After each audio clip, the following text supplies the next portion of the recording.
Welcome to English with Podcast, where we help you improve your English skills for real-life situations. I'm Emma, and I'm excited to be here with you today. And I'm Carlos. It's great to be here, Emma. Today we have a really important topic for our listeners. That's right, Carlos. We're going to be talking about something that can make many English learners nervous: job interviews in English. Oh, I remember how nervous I was for my first job interview in English. But with the right preparation, it can be a great opportunity to showcase your skills. Absolutely. And that's exactly what we're here to help with. In this episode, we'll cover the basics of job interviews, essential English phrases and vocabulary, common questions you might face, and we'll even do a mock interview to put it all into practice. Sounds great, Emma. Let's dive in. All right, let's start with an overview of job interview basics. Carlos, what do you think are the most important things to keep in mind? Well, first impressions are crucial. It's important to dress professionally, arrive on time, or even better, a few minutes early, and greet your interviewer with a smile and a firm handshake. Excellent points. I'd add that it's also important to maintain good eye contact and positive body language throughout the interview. Remember, communication isn't just about words. That's so true. And don't forget to bring copies of your resume or CV and any other documents the employer might have asked for. Great advice. Now, let's move on to some key English phrases and vocabulary that can help our listeners sound more professional and confident in their interviews. Sounds good. What's first on our list, Emma? Let's start with introductions. A common phrase you might use is, "It's a pleasure to meet you."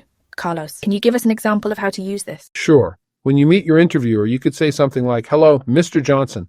I'm Carlos Garcia. It's a pleasure to meet you. Thank you for taking the time to interview me today." Perfect. That's polite and professional. Another useful phrase is, "I'm very interested in this position," because this helps you express your enthusiasm for the job. Right. And you could follow that with specific reasons, like, "Because it aligns with my career goals," or "Because I'm passionate about the work your company does." Exactly. Now, let's look at some vocabulary that's often used in job interviews.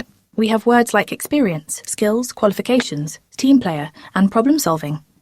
Can you use some of these in a sentence, Carlos? Of course, you might say, "I have 5 years of experience in marketing, and my skills include data analysis and creative copywriting. I'm a real team player, and I excel at problem solving in fast-paced environments." That's fantastic, Carlos. Listeners, try to incorporate these words and phrases into your interview responses.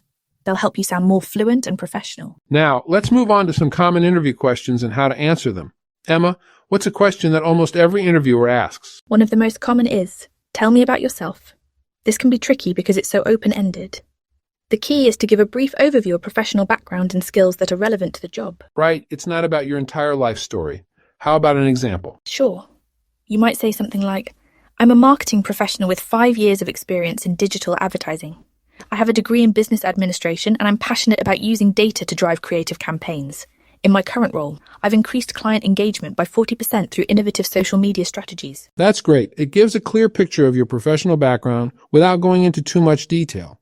Another common question is, what are your strengths and weaknesses? The dreaded strengths and weaknesses question. For strengths, it's important to be confident but not arrogant.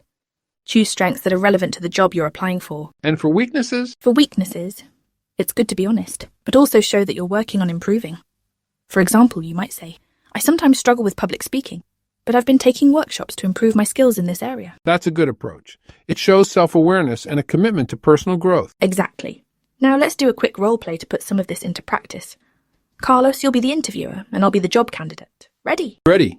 Hello, thanks for coming in today. Can you tell me why you're interested in this position? Thank you for having me. I'm very interested in this position because it combines my passion for education with my skills in digital marketing. I've been following your company's innovative approach to online learning, and I believe my experience in creating engaging digital content could contribute to your mission of making education accessible to all. That's interesting. Can you give me an example of a challenging situation you faced in your previous job and how you handled it? Certainly.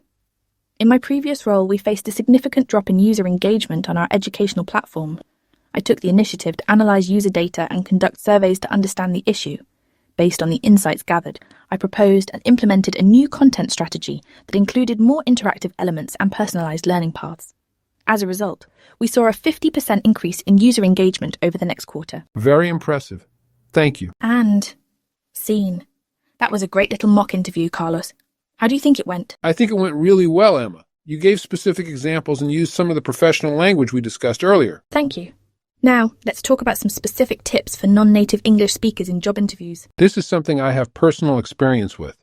One of the most important things is to speak clearly and at a moderate pace.